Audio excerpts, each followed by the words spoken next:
ഇന്നിപ്പോൾ ചുമ്മാ സ്ക്രാപ്പിൽ പോയപ്പോൾ ഒരു വിഞ്ച്, 1 ടണ്ണിൻ്റെ വിഞ്ചാണ്. ഇതൊക്കെ നോക്കി നടക്കുമ്പോൾ കിട്ടത്തില്ല, ചെറിയ ഡാമേജുള്ള സാധനമാണ്. ചെറിയ പൈസയ്ക്ക് അവർ തരികയും ചെയ്തു. പുതിയത് മേടിക്കാൻ ചെന്നാൽ 4000-5000 രൂപ ആവുന്ന സാധനം കയ്യോടെ മേടിച്ചുകൊണ്ട് വന്നു. അതിൻ്റെ ഹാൻഡിൽ ഓവർലോഡ് കൊടുത്ത് ബെൻഡായിപ്പോയതാണ്. എനിക്ക് അകത്ത് തേയ്മാനം ഉണ്ടോയെന്ന് പേടിയുണ്ടായിരുന്നു, പക്ഷേ അകത്ത് വലിയ തേയ്മാനമൊന്നും ഇല്ല. അഴിച്ചു കഴിഞ്ഞപ്പോൾ മനസ്സിലായി.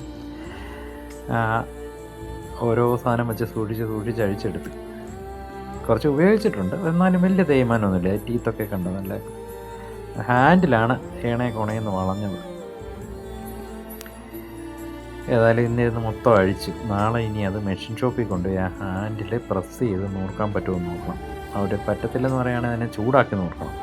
ഇനി ഒന്നും നടന്നില്ലെങ്കിൽ അതിനെ കീറിയെടുത്ത് നൂർത്തിട്ട് തിരിച്ച് വെൽഡ് ചെയ്ത് ചേർക്കണം. അതാണ് അടുത്ത ടാസ്ക്. സാധനം സെറ്റ് ചെയ്തെടുത്താൽ അടിപൊളിയായിരിക്കും.